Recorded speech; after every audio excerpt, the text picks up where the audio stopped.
Hello, everyone. Thank you for joining us here today. We are just waiting for a few others to log on and join us, and we'll get started in the next few minutes on our discussion on funding Black futures and navigating the government supports for Black entrepreneurs from Innovation Canada. We're happy to be here.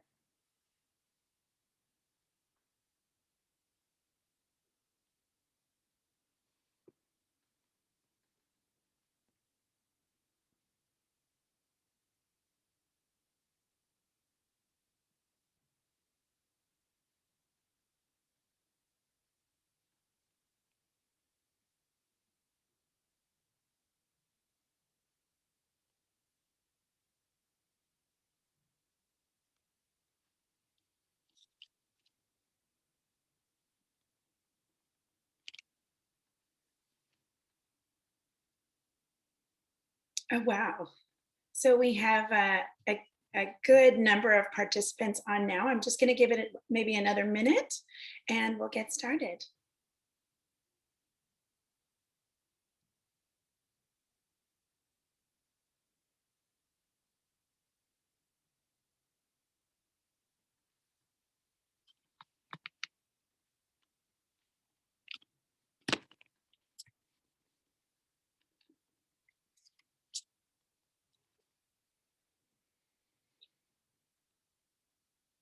All right. Hello and welcome to today's session with Innovation Canada, Funding Black Futures and Navigating Government Support for Black Entrepreneurs.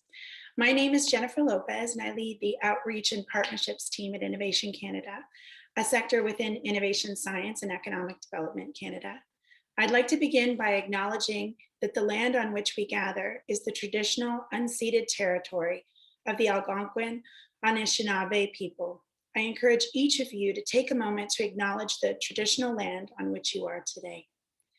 Now, to start us off, I'd like to introduce Mohammed Almi, Director of Research at the Diversity Institute. Mohammed.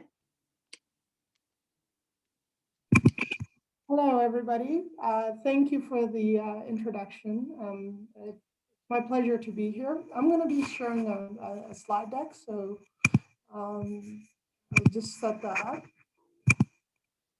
I hope all of you can see my my presentation now.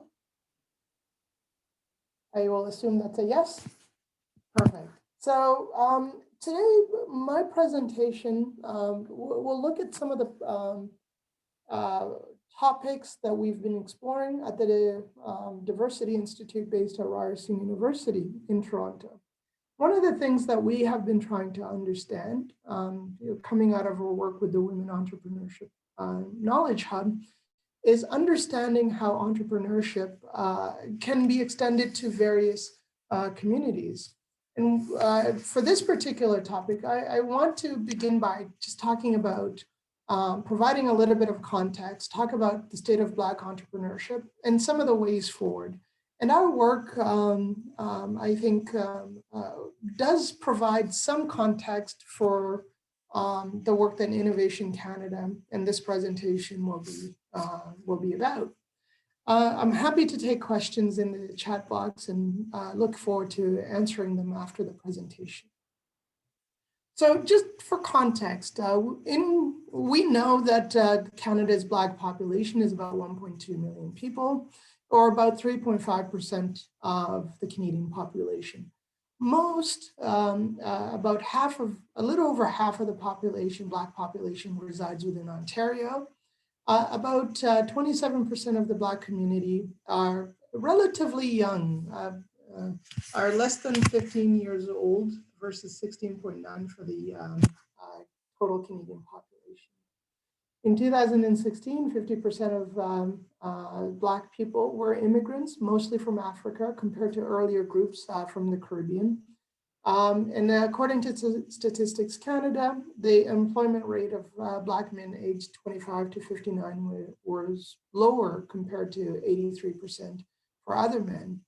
And we know over the last year, the COVID-19 pandemic has increased unemployment for Black Canadians versus non-racialized Canadians.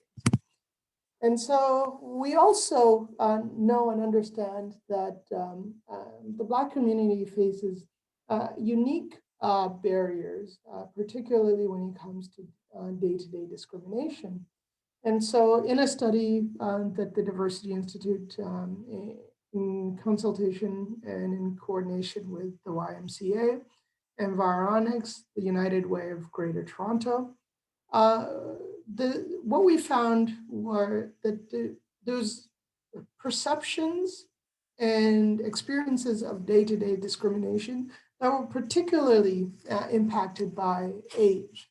So young Black Canadians report facing more incidences of racism than their older immigrant parents. Young Black Canadians also report suffering negative consequences as a result of this racism. And so we know by trying to understand the lived experiences of the Black community right across the country, we try to understand how these day-to-day barriers and discrimination are faced by Black Canadians. And this barrier is seen in a variety of different contexts, including when we examine leadership in across various sectors in 8 cities. We found Black Canadians to be woefully underrepresented in board positions and experience a ceiling effect based on this. When we start talking about the state of Black entrepreneurship and the reason why we're here today to talk about how we can try to remove some of these barriers, Black entrepreneurs are more likely to be self-employed solo entrepreneurs working in service sectors that are particularly underfinanced.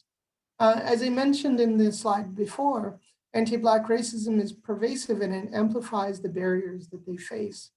Black entrepreneurs have been more negatively impacted by COVID, and Black entrepreneurs often see their contributions to the community and culture as particularly important.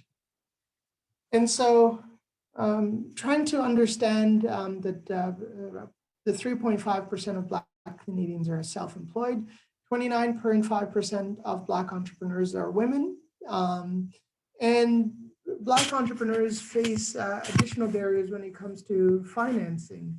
They have lower access to other types of supports themselves. And this includes additional barriers, particularly for women.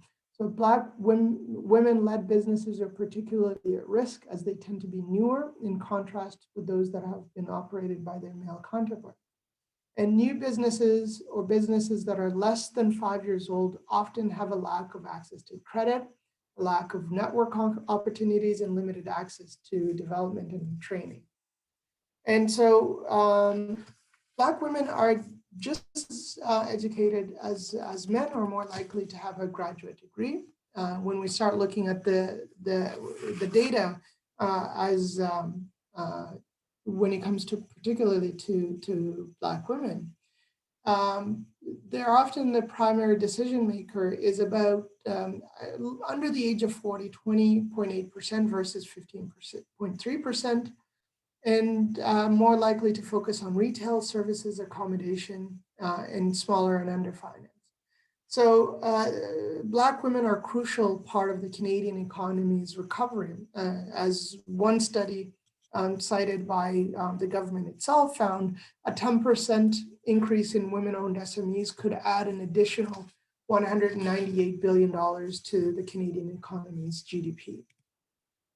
So when we start talking about the impact of COVID, one of the interesting things that we found was initially from a program that was run by Bank of Montreal BMO for Women program, and we had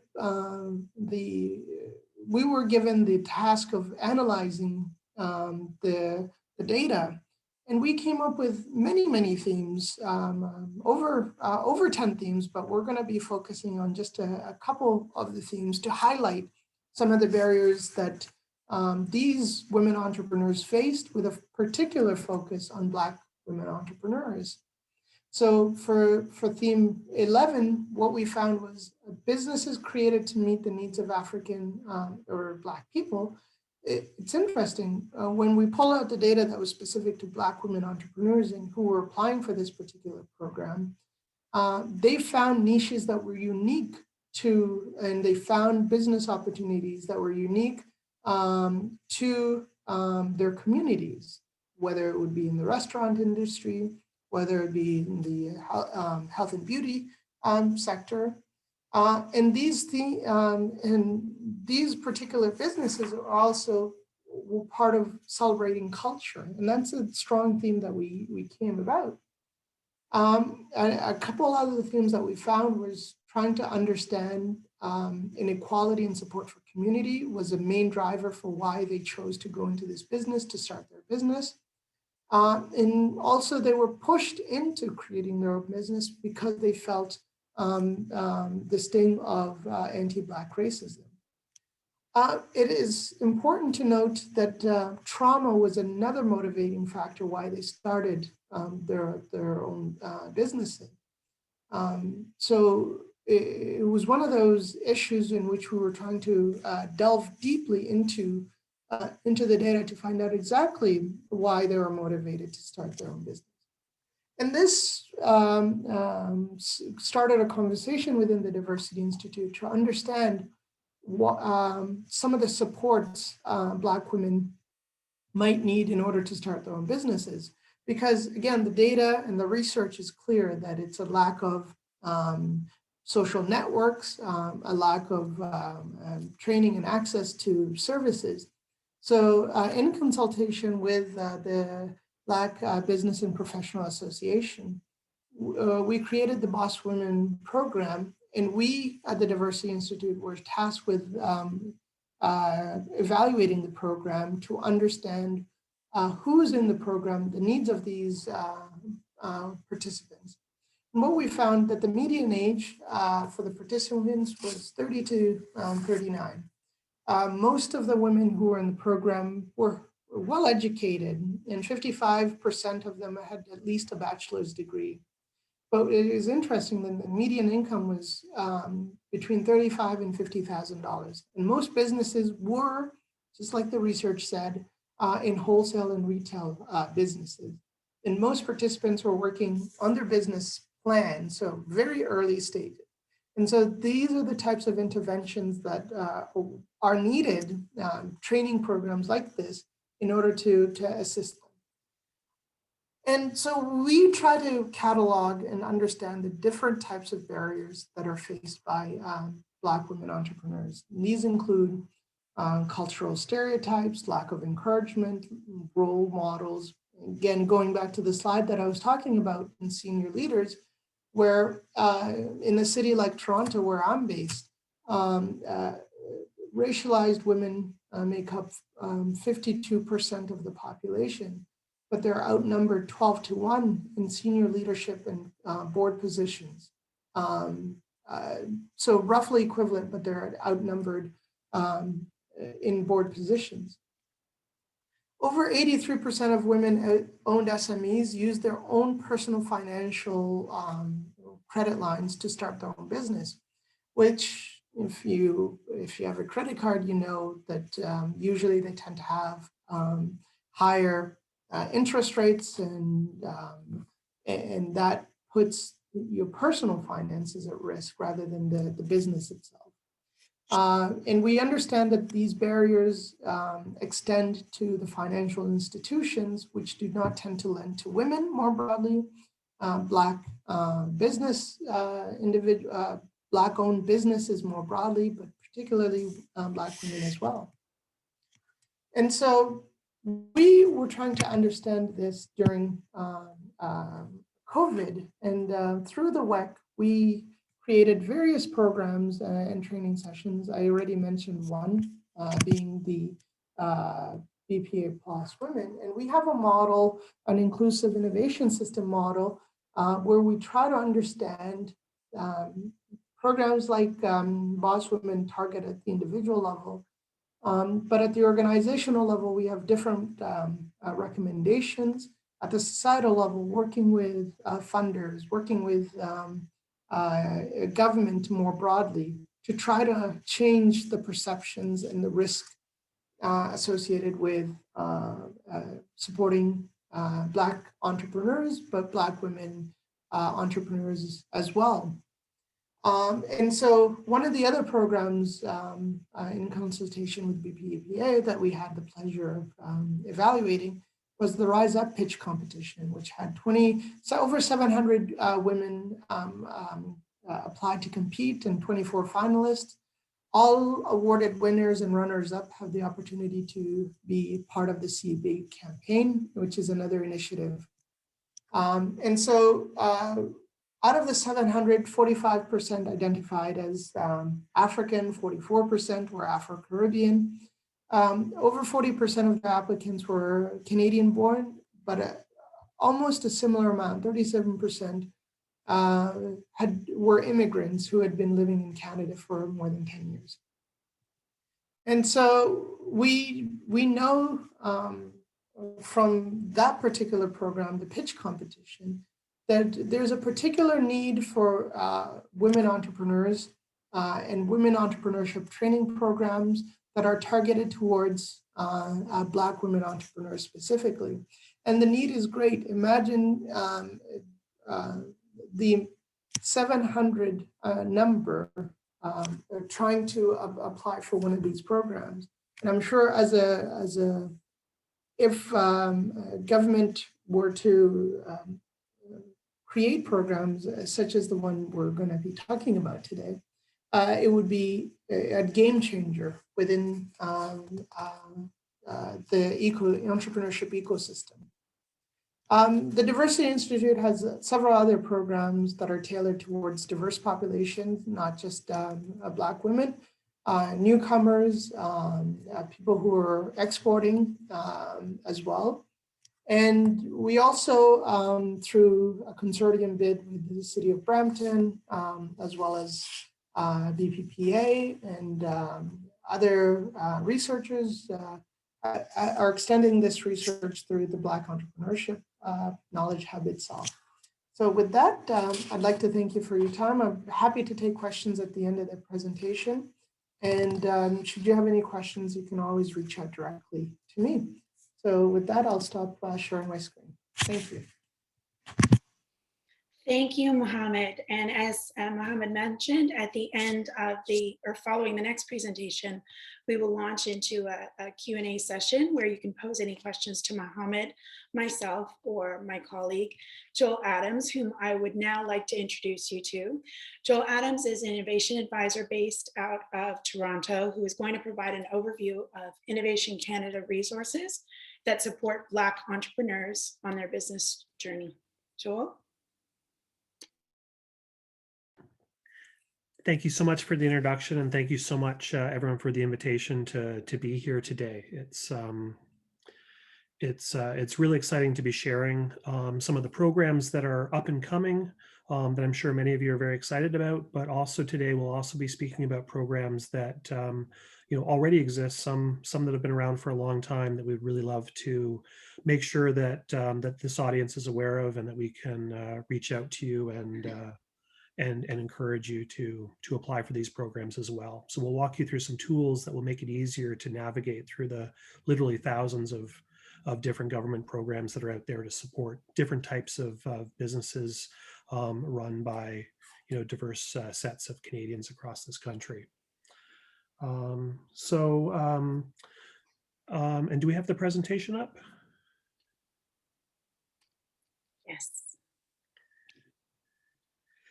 So, and my role within government is a senior innovation advisor. I'm going to talk a bit more about the support that we provide our clients a little bit later on in this presentation.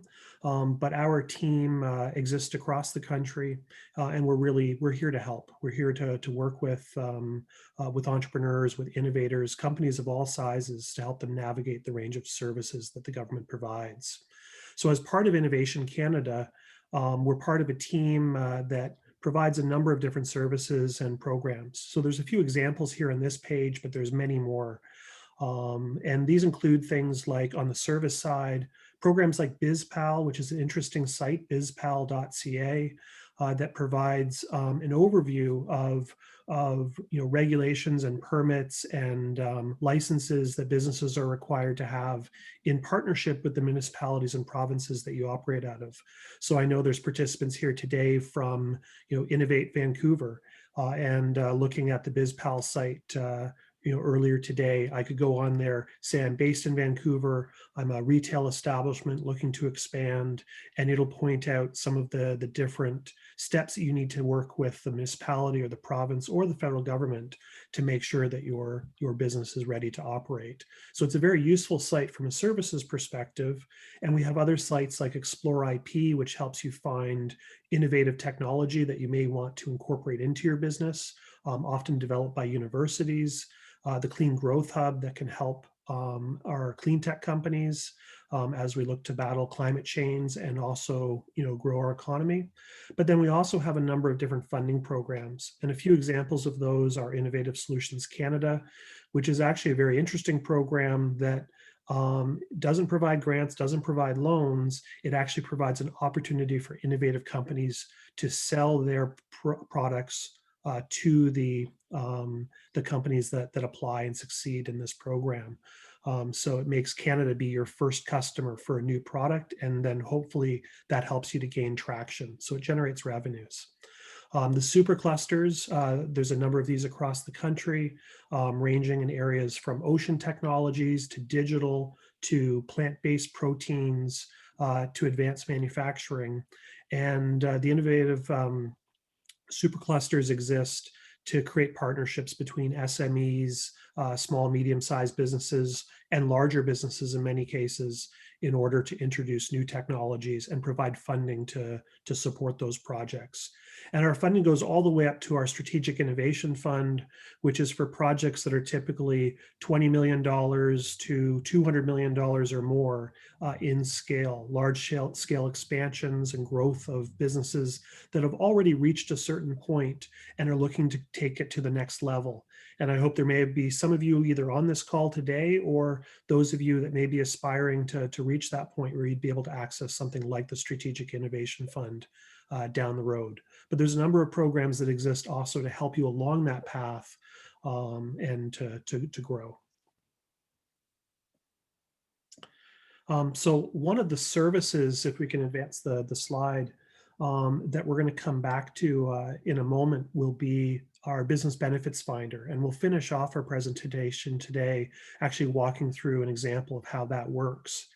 And together with our innovation advisors, this is really the way in which Canadian businesses of all sizes are able to easily access government programs. In the past, it was really a real maze. You'd go to dozens of different websites trying to find out little snippets of information on different programs. Today, you can go to the Business Benefits Finder at innovation.canada.ca, and I'll show you another website address that can help you to easily find that. And by entering in just a few things about your business, we're able to provide you lists of all the different programs available from not just the federal government, but even our partners at other levels of government and outside groups. So it's a really convenient database and intelligent database that Canada has to support our companies. But we don't want to just leave you with the robots. Our innovation advisors are here to kind of walk you through that process. And I'll talk more about that a little bit later. So next slide. So Our Black Entrepreneurship Program is one of these programs that we're really excited about. We have a number of these other programs that I've already mentioned, but we've identified that we really need to do additional work to support Black entrepreneurs across the country, for the reasons that Mohammed talked about. So there's three components of this program that was announced last fall. So this has only been around for a few months. We've done a call for proposals for some of these different elements of the program. And we're really excited to say, just as of a few days ago, that we're ready to launch one of the components starting in May. So the three components of this program are a national ecosystem fund that will help to support community efforts across the country, working with Black-led organizations to support Black entrepreneurs. So it's been very important for us that we are partnering with the communities and those with lived experience as Black entrepreneurs, as members of the community, to best understand how to reach out to people and connect to them, and also how to to best service their needs and identify and support gaps that may exist within different communities across the country. So we're reaching out and partnering. We put a call out for proposals for Black-led organizations to join us through this Black National Ecosystem Fund, as well as a national Black Entrepreneurship Knowledge Hub that will bring resources together across the board and support those entrepreneurs looking not just for funding, but for services, for knowledge, for advice to help you along that path. And of course, part of this over $220 million initiative is funds directly to those Black entrepreneurs looking for support as they grow their businesses and launch their businesses. So we will be launching a Black Entrepreneurship Loan Fund beginning in May of 2021. So the details will be coming as we get closer to that launch date. But that'll fund up to $250,000, but in some cases, smaller amounts for businesses that don't require that much, in the form of loans to entrepreneurs that is being administered in cooperation with the Federation of African Canadian Economics, or FACE, which is a coalition made up of a number of Black-led organizations across the country. So already well connected, and we're ready to hit the ground running through that partnership. So with that, I think we have a few questions that we've already received on the Black Entrepreneurship Program, and we thought we would maybe break for a few minutes, answer a few of those questions, and then I want to jump into some of the programs that are available today. You're an entrepreneur, you're on this call, you're looking for support. May 2021 is exciting. It's not too far around the corner, but you need support today. And there's a number of supports that are already out there, and supports that you'll want to take advantage of even once these other programs are fully launched and you're able to access that funding. So we'll talk a bit more about that in a moment, but first we'd like to field some of the questions that may be coming in around the Black Entrepreneurship Program.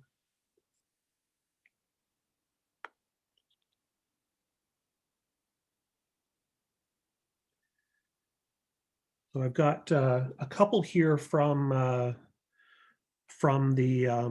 chat board here.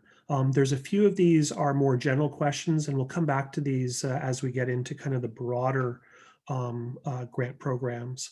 But will the Black Entrepreneurship Program be available for startups is one that I've heard a number of times. Very important question. A lot of programs are not available for startups. We're looking for companies that are at a later stage, but there are definitely going to be a number of components of the Black Entrepreneurship Program that will be available to those early stage startup companies. We're looking to support companies that are across numbers of different sectors, not just in tech, not just in retail, but across the board. And startups are a really important component of that. And one of the things to consider there is that funding will be available not just through the direct loans provided from the government through the Federation of African Canadian Economics, but also we have a number of banks that have partnered up with us who will be able to provide loans of different types. And they've already committed over $120 million for Black-led entrepreneurial ventures. So those will help to support things as well. Will the program be available for Francophone entrepreneurs? Absolutely. And there will be sessions coming over the coming months as these programs are rolled out that will be directed towards Francophone Black entrepreneurs. I know several of my colleagues who are working across the country are representing this program regionally, in Quebec, in New Brunswick, and, supporting Northern Ontario and other communities that have very strong Francophone components. Are the banks greenlighting projects or the government? So some of the details are still being worked out through the partners. So I believe that there will be a range of things. There'll be some projects that will be approved through a fairly standardized process, but as we get additional partners like the banks coming on board, some of those may be providing additional funding to top up loans that we're approving either directly or through our partners in these Black-led organizations. And in other cases, they may have kind of direct criteria that they'll be looking at. So I expect there's going to be a range of different supports that will be available, and hopefully a range that will cover the vast variety of different entrepreneurial needs. And some more questions here about startups, pre-revenue companies.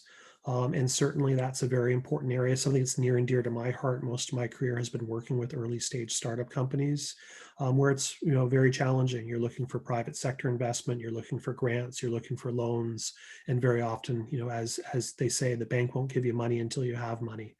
And we try to break that cycle. And certainly I do believe that'll be part of this program specifically. But I'm also going to talk in a few minutes about some programs that are available to companies even in a pre-revenue stage.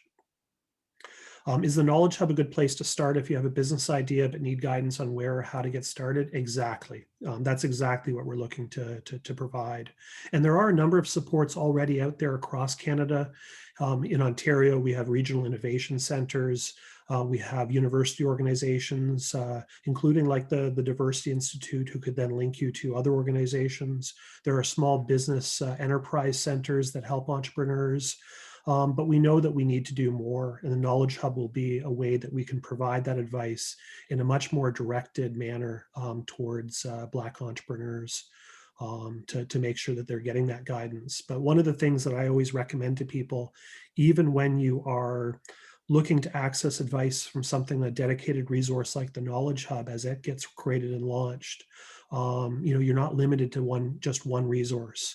By all means, look to other innovation centers, other small business centers for advice. Shop around. We work for you. You're the entrepreneur. You're the one that we're here to help. And it's important that you find the support that's going to be the right fit for you. And here's a frustration that I hear a lot. Bridget Brown, here in the talk, you're saying I'm coming up on 1 year, I'm struck out on funding, saying that I'm selling on the hugest platforms, yet no support. What more can I do today? That's tough. We understand these kinds of frustrations. One of the things that you can do is certainly have a look through our business benefits finder. It's very likely that you may have already looked at that and maybe struck out on some of those programs. A next step would be to reach out to your innovation advisors like myself, and my contact information will be provided at the end, as well as links on our website where you can find connections to other innovation advisors across the country. I would love to help you. I've helped a number of people who have run into those dead ends. It's never easy. Otherwise, everyone would do it. But we can help you through that challenge and try to find something that's a good fit for your business. So I appreciate the frustration, and I hope that we can help you through that. So with that, let's continue through the presentation. Talked a little bit about the Black Entrepreneurship Program and what's coming up soon. I want to talk a bit about some of the existing supports and tools that are available to you. And then this will be open for more general Q&A at the end. So if there's something I skipped over or missed, by all means, I'll be coming back to those, and Mohammed and Jennifer will be available to answer questions as well. So something I'd like to tell you about here that you may not be aware of is our innovation.canada.ca business benefits finder. And it exists to give you a tailored list of the support for your business based on your requirements. So it's a pretty simple process that I'll walk you through in a moment. But the idea is that you're not just going to a static web page with a list of hundreds of programs that you need to weed through. You're able to tell us about your business, what you need, what your challenges are, your background, what you may qualify for, what part of the country you're from. There was questions, are there programs for people in Alberta or Quebec? Absolutely, and you're able to narrow these things down based on the regions that you operate on, even if you operate in multiple regions. So, and it allows you to stay up to date as well. So once you fill out this information, you can keep on coming back to the website or have emailed updates so that as new programs open or program requirements change, you'll get updates to your inbox, or you're able to go back to the website without entering in everything all over again. So let's take a couple minutes here and just walk through what that website looks like. And so it's quite straightforward. You'll go to innovation.canada.ca or also canada.ca/business-benefits-finder, and we'll make sure that's in the chat for you to link to. So by all means, jump onto it right now, and maybe you'll have some questions that come out of that. But you'll go on to the website. This is what you'll see. It's a very simple interface, and we're looking for you to answer a few questions. You're able to, in any of these questions, say, I'm not sure, or say, rather not share that information. So you're not forced to, but the more information you do provide, the more that we'll be able to give you a targeted list of programs that make the most sense for you. And I know if you leave out sort of whether you're based in Ontario or Nova Scotia or what have you, you may get a list for programs all across the country when really you want to focus, on the programs where you're based. So you'll say, I'm looking for government support for my business. You can look for COVID-specific support, and we have hundreds of COVID-specific programs listed there now. Or you can say, I'm just looking for general support. I need to keep my employees paid. I need to support research and development. I'm looking for tax credits. I'm looking for grants. I'm looking for loans. You can choose as many categories as you want, or you can be very targeted. You can tell us where you're based, what type of company you are. And it also allows you to say that you are female founded, that you are Black founded, that you are a member of other BIPOC communities, in order to identify programs that may be targeted or directed to the particular group that you identify with. Often important also to just identify the size of the company and roughly the size of money that you're looking for. If you're a company just starting out, you're not going to qualify for a program like SIF, which is typically, funding $20 million projects for kind of large scale expansion. So sometimes it's good to start out with the money that you need today, and then later on you can come back and update those requirements about the money that you need in the future. So if we go on to the next page here, once you fill out this information and you ask for your results, you'll come to a page that lists a number of the programs and services that are available to you. And you can always hit on the more button if you'd like to see more programs than what we're showing you. Because sometimes there might be something smaller or specific that our program missed. It's not perfect, but it gets smarter and more intelligent every day. So the list will be broken up by categories, including COVID-related support, loan programs, advice and services, which are also very important. And then you're able to save these results. You can email them to yourself or to somebody else, a colleague. You can create a sign-in so that you can come back to this page again and again without re-entering everything. And you can also go on here, and if you want to add a couple things that are missing, or maybe you've gone from 3 employees here to a few more employees, you can update that, and maybe that helps you to qualify for additional programs.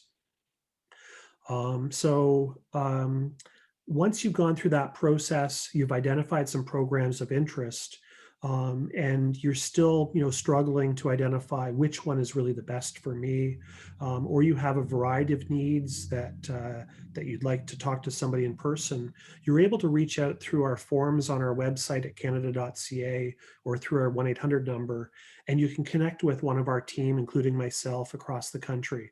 So we have about 30 or 35 innovation advisors. Our experience is primarily from the private sector. So we're entrepreneurs and innovators like yourselves who have recently joined the public sector. So we've been there, we've had success, we've had failures, we've had frustrations, we've applied to government programs, we've been successful in some cases and less successful in others. So we're here to really help you through the process of identifying which programs are best for you. And in some cases, we can also help with things like regulatory issues, or maybe you're developing PPE to help support our efforts against COVID, and you're looking for information on how to get approval through Health Canada. That type of thing, may be a benefit to your business. We can also help direct you, even though we're federal employees, we can help direct you to programs at the provincial level. So for instance, for a lot of retail companies and service-based businesses, there's a number of supports that exist through Ontario's COVID support programs for companies that are affected by lockdown. So there's a whole range of programs that we can support with there. So how do we help? It's advice, it's expertise, it's connections. It's not just walking you through the programs, but sometimes it's making direct referrals to people. Many of us have direct experience using these programs, so we can give you some tips, not just on how to win that grant or get that loan, but what to do once you get it. How best to make sure that your project is successful, so that then you can use that early win and move on to another program. So the last thing I'd like to talk about here, and then we'll open up to Q&A, and I can talk a bit more about some general advice and answer some of your questions, is Canada's Accelerated Growth Service. So if you start out at our website, you identify some programs that are of use to you. In many cases, you can directly click on the links to those programs, make an application, and hopefully be successful. If you'd like some additional support, you can reach out to one of our innovation advisors across the country, call our 1-800 number, where people in many cases can help you right off the bat, or book you a meeting with an innovation advisor. But also we have a program we call our Accelerated Growth Service. So for those of you that have a company that is over $5 million in sales, you're starting to get significant traction, you're beyond the startup phase, what we do here is we actually put together a whole team of people across different departments in the government to talk about your business and see how we can best help you, not on a one-off basis, but collectively. So we have over 70 partners at various levels of government. This includes Export Development Canada, the BDC, our Business Development Bank, organizations like FedDev in Ontario and the other regional development agencies across the country, IRAP, the regional or the Industrial Research Assistance Program through NRC, and Global Affairs, our trade commissioners around the world. We'll pull them all together for these companies that have reached that next stage of development and try to find a solution or a series of solutions that help you get to that next level. And even if you're not quite at that $5 million range, if you're not looking to take advantage of all of these programs quite yet, again, talking to an innovation advisor can help you get to that point in the next couple of years where you may qualify for a program like the Accelerated Growth Service. So I know there's some people here across the country, but so I could repeat this kind of, province by province, but as an example, here in Ontario alone, there's over 1,000 government programs and services available to help businesses. There's over 500 different, existing supports. There's upwards of 100 different programs specifically available to support businesses, through COVID as well as coming into the recovery. There's programs like the wage subsidy that I'm sure many people are aware of. CEBA, the Canadian Emergency Business Account, is a up to $60,000 loan through the bank, but backed by Canada. And the Regional Relief and Recovery Fund is another loan program, interest-free, principal deferred, that are there to help companies both through the challenges that we're facing today, but also into our next stage as we move into recovery.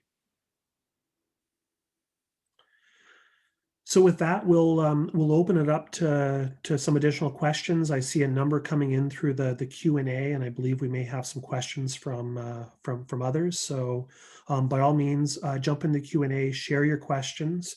If your questions aren't answered today or you're looking for additional support, please reach out to Jennifer or myself, and we can connect you to colleagues, make referrals. You can also find us at any time through the 1-800 number or innovation.canada.ca, which can help you walk through that business benefits finder and then ultimately connect to an innovation advisor in your region. So thank you for that. And I've got Jennifer back, and we'll start walking through some of your questions. Thank you, Joel. Thank you for the presentation and for that fulsome overview of Innovation Canada, its flagship programs and the supports that are available now, not only to support business, but to help them navigate this new landscape given the current pandemic. And like you said, what will come as we walk into the recovery period as well. So we have a number of questions here on the board that we will walk through. So from some of the first ones, there is a question here with regards to grant applications specifically. The attendee would like to know if we assist with women grant applications as far as working with an innovation advisor. Joel, maybe if you'd like to take this question. Yeah, so certainly, it's really important to provide support to women-led businesses. As Mohammed pointed out through his research, you face a lot of challenges that we really want to see overcome. As innovation advisors, we don't go through the kind of line-by-line process of filling out the application, but we're definitely here to provide tips and provide assistance. So do reach out through the innovation advisors. But I would also add that through the individual programs that I've mentioned, many of those have experts and they have people that are there to help you through that application process. So if you link up with the National Research Council's Industrial Research Assistance Program, their industrial technology advisors, their ITAs, are typically people that have a bit more of a technical background, are there to support businesses. And while they're the ones that receive the applications, they really want to see you successful. So they do help people to put together the best project and kind of the best foot forward. And I know the same is true of my colleagues at Global Affairs, the trade commissioners. They'll often help companies with their application process if they're applying for a program like Can Export, which helps provide some grant money for companies looking to market globally. We have another question here, a more general question, but about all of the programs and specifically the Black Entrepreneurship Program and its components with the upcoming loan fund that will open in May. Are these programs available to us here in Calgary?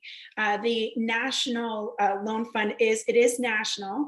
And when it comes to particulars around applying for the fund itself, the loan fund, and other supports that are available through innovation that we connect to through innovation.canada.ca.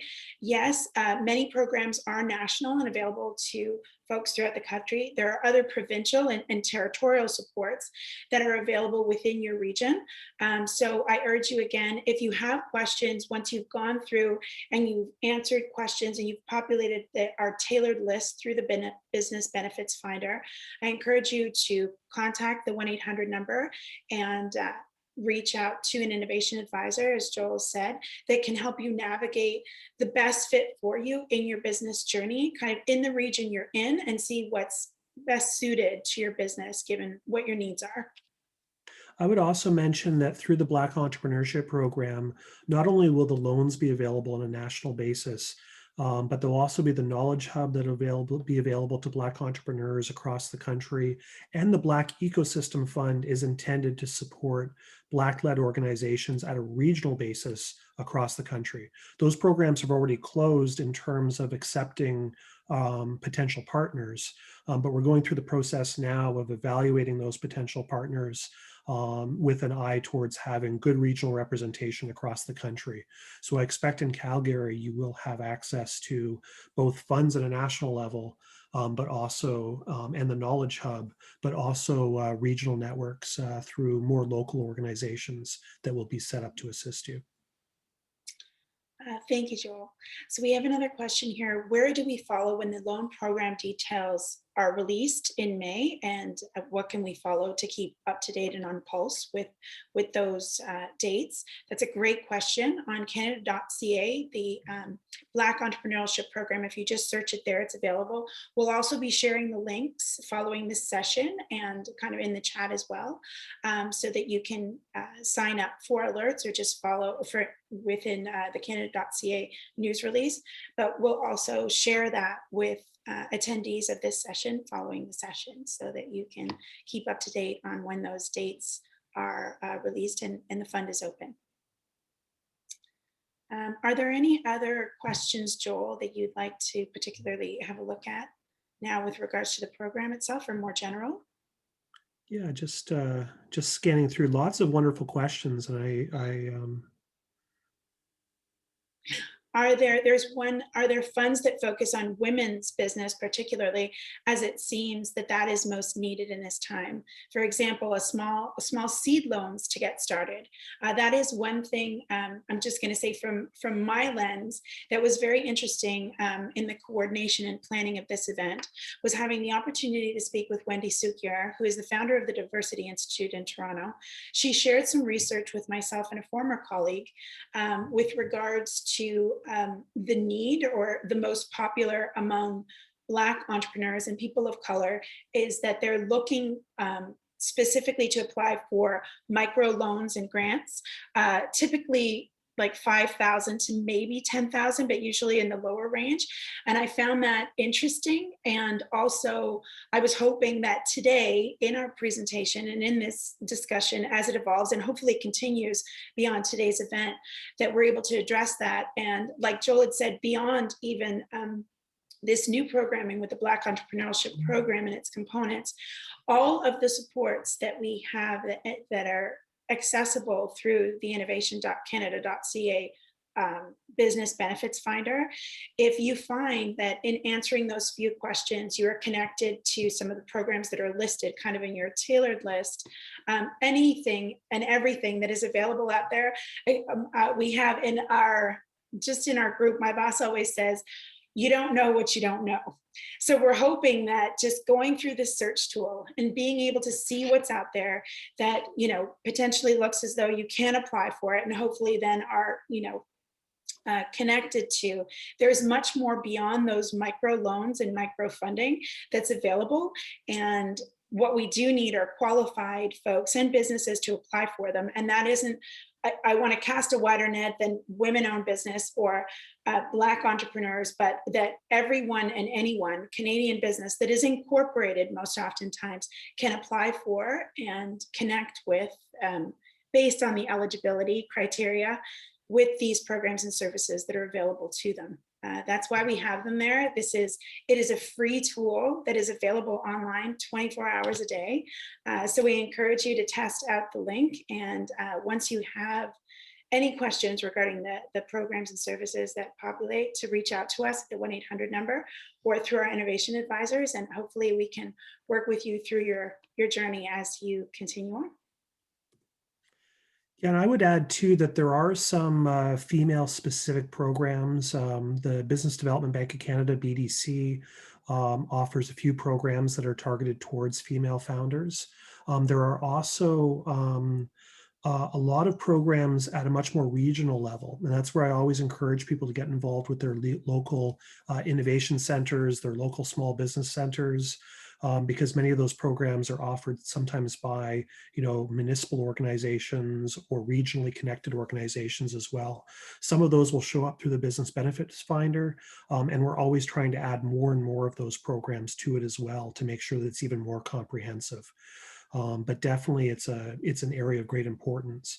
The other thing that I'd like people to know is that there's a lot of programs that are not necessarily directed towards specific communities, but when you apply for those programs, often there will be questions around not just the leadership or ownership of the company, but also questions asking about how your business is looking to support disadvantaged groups or companies that have been traditionally marginalized.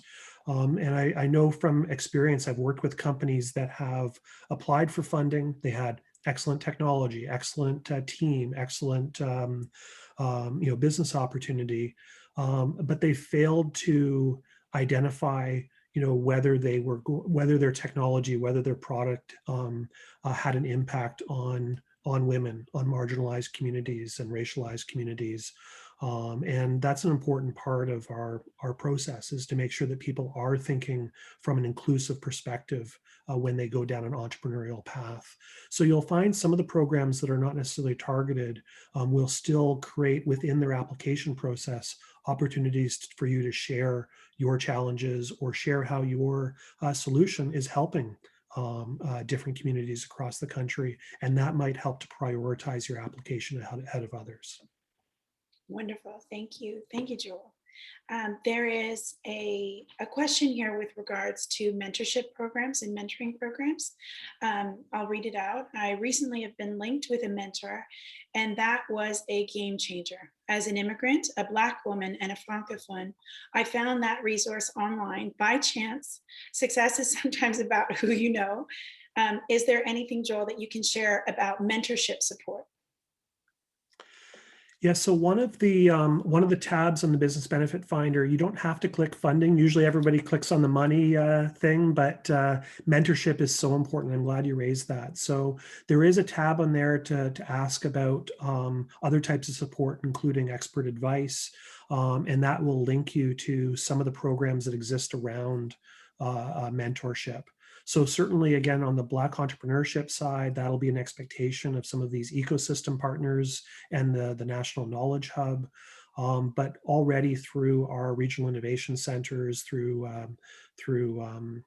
enterprise centers and stuff, a lot of what they are there to provide is links to entrepreneurs who have been there and done it before. And that's something that your innovation advisors can help with as well, for you to help find that mentor or be that mentor in some cases.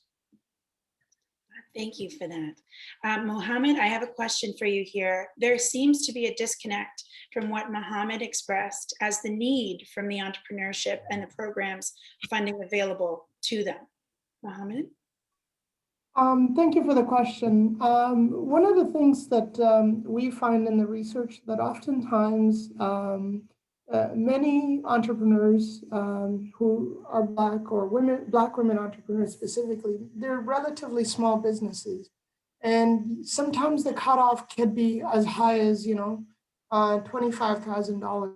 But really, one of the questions that we often ask, our standard question is, if you were given a $5,000 loan, relatively a small amount in the grand scheme of things, what would you do with that amount? And a lot of them articulate that they would set up a website. And we know from research that the pandemic has accelerated it, but pre-pandemic, up to 40% of Ontario businesses did not have a web presence. So, when you Google plumber, they would not pop up on their Google page at all, let alone a dedicated website that they might have. So very little things like that, or be able to buy equipment to expand their business. So our research shows that it doesn't have to be a big amount, $50,000 or $100,000, although some businesses do qualify for the larger amount. By reducing the amount, it will have a bigger impact. In fact, the province of Ontario used to have, and still does in some capacities, the Diversity Institute was home to the Summer Company Program, which gave $3,000 loans to students with ideas for summer business. And oftentimes that was interesting to see what $3,000 seed loan would do for their businesses. So I think we at the Diversity Institute are a big proponent of the programs that Innovation Canada has created, as well as other agencies, including some of the financial institutions. And we think we just need to redefine the eligibility criteria. And some of the questions that I've noticed both Joel and Jennifer, you've been answering, are geared towards those eligibility questions as well. And so I hope we're taking to heart expanding those definitions so we can include more people who might be overlooked. I hope that answers the question. Absolutely. There is, I noted there was a question here with regards to the startup that on within that stage, kind of on their business journey, how many programs there are that support startups. And if you're able to visit innovation.canada.ca and work through the questions in the business benefits finder, see what populates for you. You can indicate that you are a startup and what stage you are, whether or not you've undertaken any R&D, research development, and it will then populate and listing at the very top the most relative and kind of best suited programs there for you. Then again, I encourage you, and I have been saying, and Joel has as well, to contact the 1-800 number. And then if need be, also connect with an innovation advisor.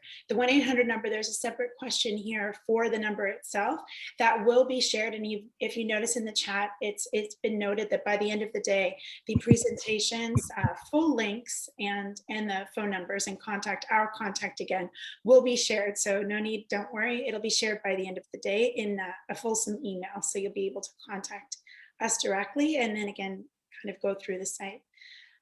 A lot of the questions here that are specific to stages, and then specifically to whether or not someone has a SaaS business or if they're looking to expand or export. Again, once you indicate with those questions and you're able to answer them, it lists under each category. It will populate your list per category so that you're able to see what's available. And when you're indicating, as you answer those questions, where you are in your business kind of journey, they'll populate according to that. So I'm not going to delve into some of the more specific ones as it relates to your business. There's one that is asking, there's a question that poses with regards to ISC, Innovative Solutions Canada, and the challenges and how they could potentially get on that list for their product, SaaS product. I would then encourage you, once you go through the business benefits finder, you can also reach out directly to the program or we can connect you to them. If you have a specific question about kind of what some of the announcements are throughout the year and what they're looking to. I know that currently in the pipeline for Innovative Solutions Canada is a Clean Tech Challenge. Beyond that, I'm not sure what else is on the horizon for them.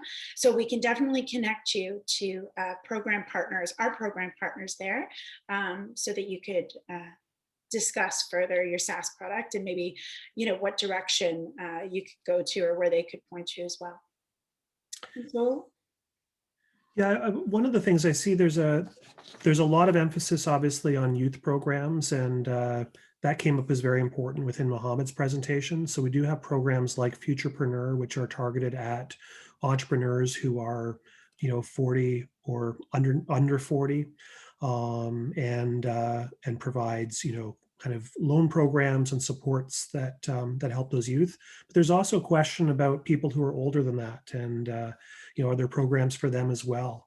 And I think this is one of these cases that of the thousands of programs, most are not targeted, and most are available to someone regardless of age or regardless of even region within the country. And it's important that you look for the programs that are very targeted towards your particular circumstances, but also look at some of those more general programs. And I certainly, as someone who is outside of that youth range and teaches entrepreneurship, I know that many successful entrepreneurial ventures are started by those in their 40s and 50s and older. So we do recognize that it's important to support them as well. So there are programs through the Business Development Bank of Canada outside of Futurepreneur, programs like IRAP or Can Export or wage support to hire interns or recent graduates. A lot of those things, they're independent of whether your business is owned by someone who falls into a youth category. So, where we can, we like to give some additional help to those groups like youth that face those extra challenges. But we do want to make sure that there's programs available for entrepreneurs and innovators of all kinds. So beyond kind of the age range and over or under 40. We also have a question here with regards to expiry on these programs and services and kind of what is the life of each. So for each, there are over 1,000 that are available across the country in different industries and sectors, depending on your need and your industry. But with regards to the programs and services, many of them come to a time where they're renewed. And funding, let's say for a particular round on a program like an IRAP, may come to a close 1 year, but then it'll open again. Similarly to the Black Entrepreneurship Program, as it's just in its initial phases, but once it closes, it opens and then closes the call for applications. It will then hopefully, and if you keep on pulse with those announcements, open again once they have another round of funding and you're able to apply. So specifically, is there an expiration to these programs? No, per se, not. But of course, there are always programs that sunset or evolve, change, sometimes even grow. And the funding or services that are available can expand. So I urge you to keep on pulse with our announcements. And if you're able to try out the benefits finder and you sign up for those notifications. You won't even have to sign in. If you sign up for email notifications, based on how you answer those questions in your story, you will be alerted and you'll receive notifications if there's a new program specific to startups, let's say in your region or nationally that's available to you. So you'll receive those alerts so that you can know in real time new ones that are being announced and current ones or ones that you've previously matched to, how they're evolving, changing, or yes, even closing. If they've had to sunset, you'll also be alerted and they'll be removed from your list. Yeah, and when you click on the information about the programs in the Business Benefit Finder, there's two things. One, you can select whether you want to see programs that are only accepting applications now or programs more generally. That way you can look at some programs that maybe are closed but might reopen again later. But you can also narrow down the list to only programs that are accepting applications right now. And then when you click onto those individual information pages about each program, it'll have details about when those deadlines are, who's eligible for this program, different regions of the country, website links to the application, and so on. So there's a lot of information that's provided at that level that will answer a lot of those specific questions. Another question we've received specific to the Black Entrepreneurship Program and the loan fund that has been announced that will open in May, is there transparency on the allocation of the BELF in the variety of sectors? So it still hasn't been launched yet. So I think like all the kind of reporting mechanisms and stuff will still be coming out in the coming weeks and months. But certainly, this is part of this program is both about providing support, but also listening to those communities. And that's one of the reasons why we're partnering up with local, regional, and national Black-led organizations so that we can get that input, but also share the results, because we need information like the type of information that Mohammed shared today to keep on making these programs better. And that's where I think there's some, even I get frustrated because I want to help some of my companies and I don't have all the answers yet. But in some cases, those answers will evolve over time as we learn more about what those needs are, what works in the program and what doesn't. And some of those decisions will actually be made by those local or regional organizations through the Ecosystem Fund, for instance. So I do expect there will be a good level of transparency, because there really has to be for us to be able to do it effectively. Thank you, Joel. There is another one with regards to early stage business. I've looked many times through the Innovation Canada website, but it's been difficult to find funding for pre-revenue stages where I am, when sometimes you even need funding to build inventory. Joel, could you share specific programs available to early stage business? Yeah, so this one pulls on my heartstrings because I'm a startup, person, and most of my career has been working with startups or in startups, and it is challenging. A lot of the government programs, you're right, they're available for companies once they're a little bit further along because there are just so many startups out there. It's hard to provide, enough funds for all of them. So sometimes government programs wait until there's a bit of traction, and then we'll support with a specific initiative like you trying to expand and export, or you trying to do some research and development. But there are programs that are available for companies that are right in that very early stage. Some of those specific programs, include some of the loan programs, like through Futurepreneur, if you qualify from a youth perspective. The Business Development Bank has programs for seed stage entrepreneurs. Now, most of these programs are loans, and certainly everybody would rather have a grant than a loan. But in many cases, the government grant backed loans have advantages in terms of the terms that are provided, where the bank might say no, we may say yes to something. It may still have an interest rate, but there's also some programs that have little or no interest available as well, in order to kind of help you kick off with things. I'd also say again, even when you're looking for funding, sometimes the best place to start is with advice. So make sure that you are reaching out to your local small business centers, your local innovation, regional innovation centers and hubs. Develop those networks. And in some cases, you may be able to find private sector investment, or many of them will have small microloan programs available. Organizations like Goodwill on the nonprofit or social enterprise side offer up microloans for targeted businesses. But also some of like the tech companies, and even business improvement areas, downtown, and retail organizations will sometimes provide supports, especially during COVID. So it's important to, when you kind of click off the box, to also look at those that advice, look for those mentors, look for those advisors who may be able to link you to the smaller local programs. Absolutely. The BIAs and the chambers of commerce in your area, not only specific to your city, but even specific to the LGBTQ2 and specific organizations, others that support women. They're essential in kind of supporting and also connecting you with other resources that are available. Here I am, sorry, not Joel, I am in Ottawa, so Invest Ottawa, kind of within each city and community, there are additional resources that we encourage you to reach out to, because I think that if you're then able to cast a wider net, and have a dense amount of resources available to you, better.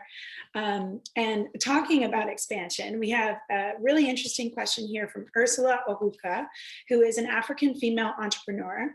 And she'd like to know, can an African female entrepreneur looking to expand or export to Canada access any of these resources if she's looking to expand her business to Canada?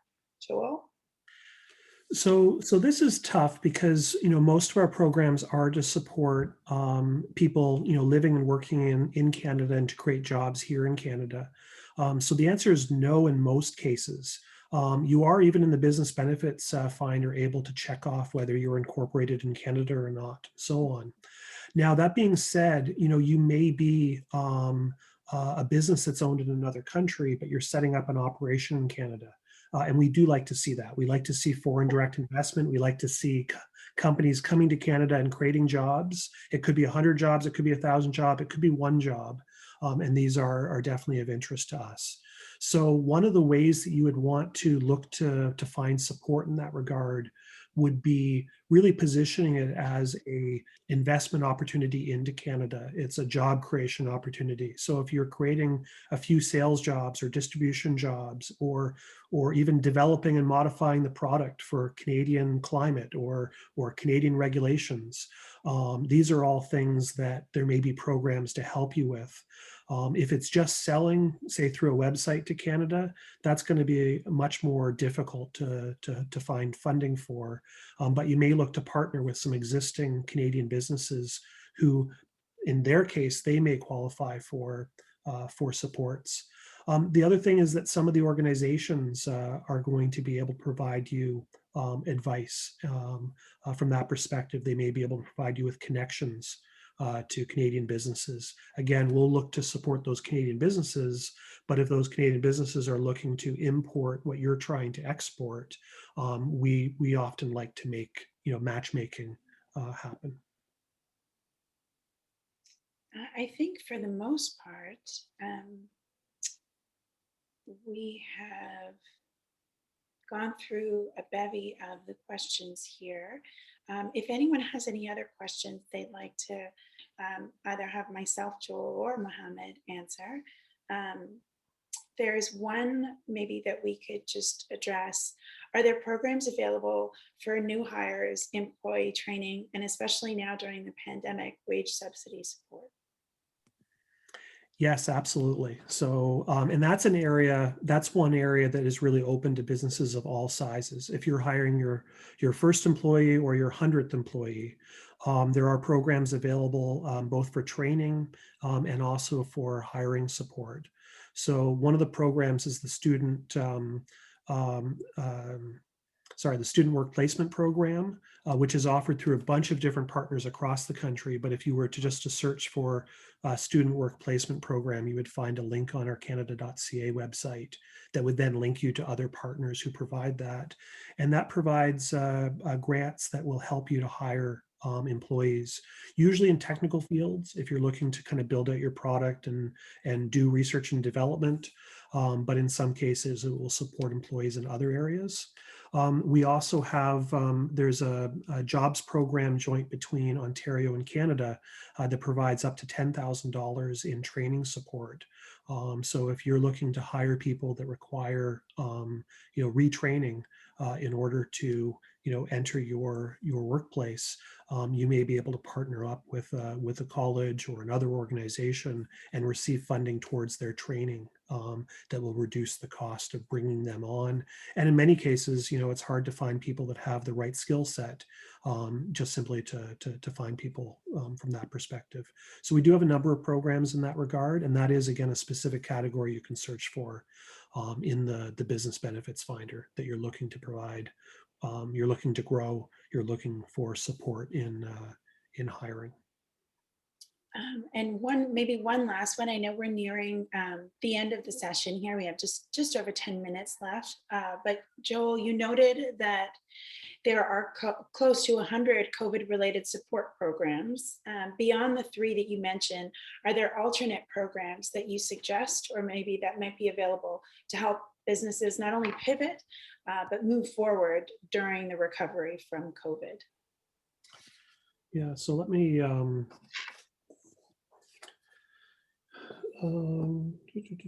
actually have a bit of a list here. So, so there are programs, for instance, that are targeted towards nonprofits, the Emergency Community Support Fund.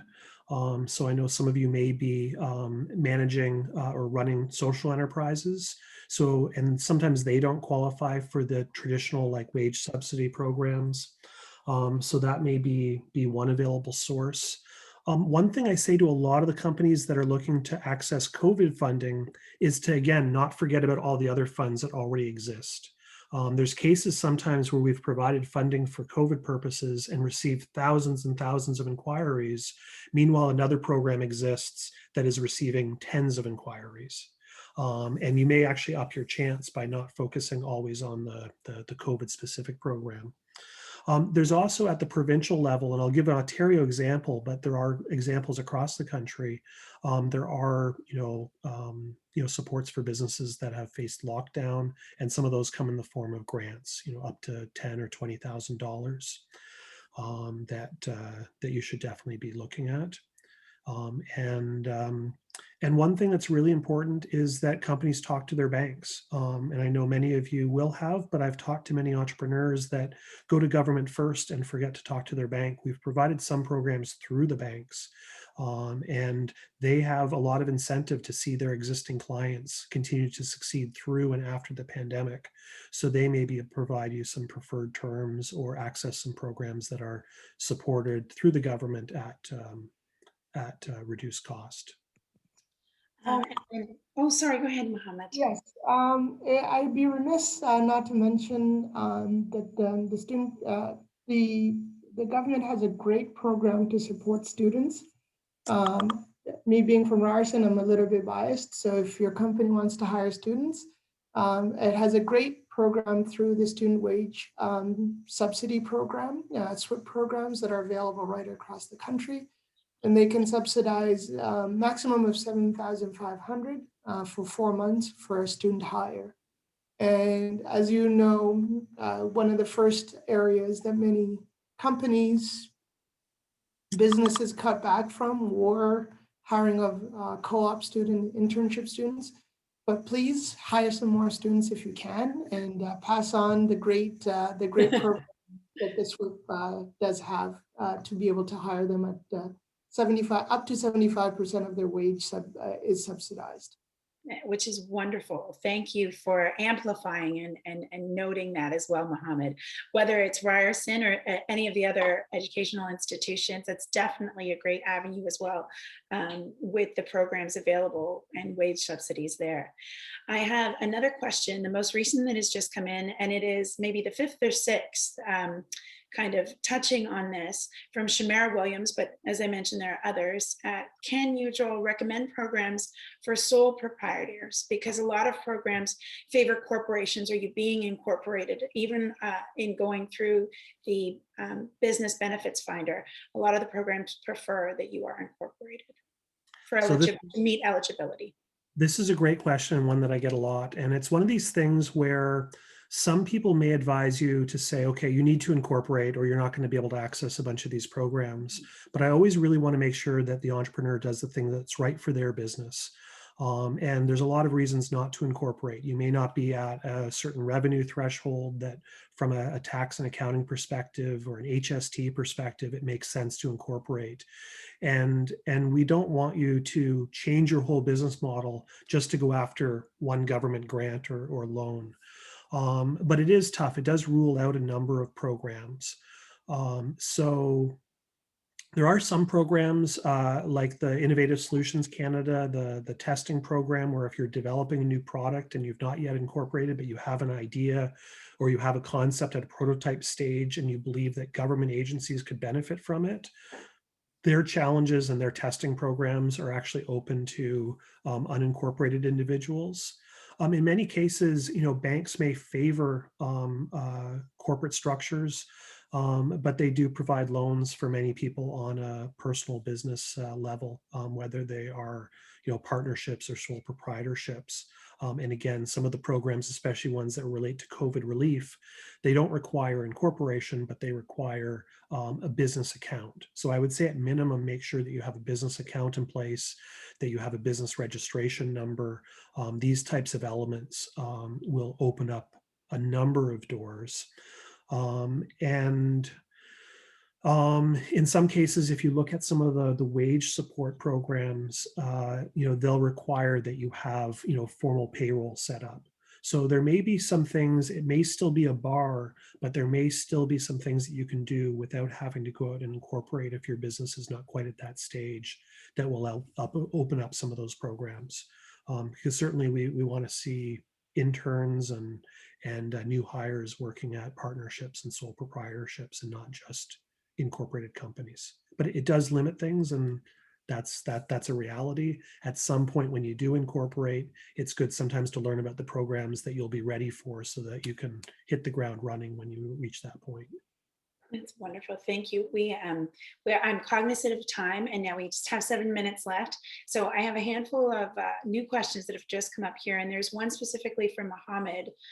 Mohammed, how many Black business-owned businesses have a surplus of 20 million in revenue or value, in that amount, in excess of that, within your research that you found?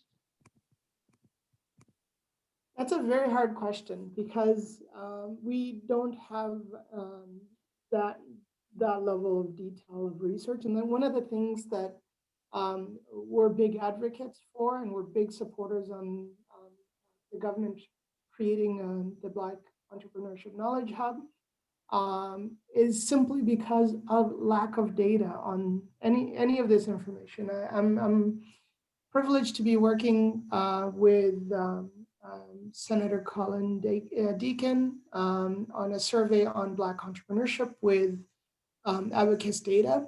And one of the things we're trying to find out is simply that who is running Black-owned businesses, what sectors they're in, and what type of revenues do they generate. We don't have very many, just anecdotally, just a few. And some of them could be listed with the Black North Initiative, for example, but we don't have comprehensive data to be able to tell you that level of granularity at this point. Okay.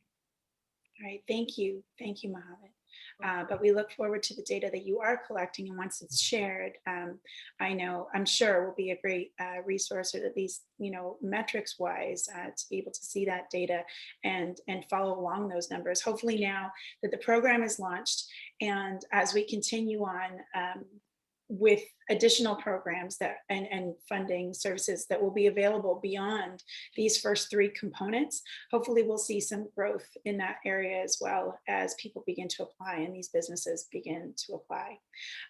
Joel, I'd like to, if you wouldn't mind, leave you with one last question, a very thoughtful question. Joel, what piece of advice would you offer an entrepreneur at the beginning of their journey?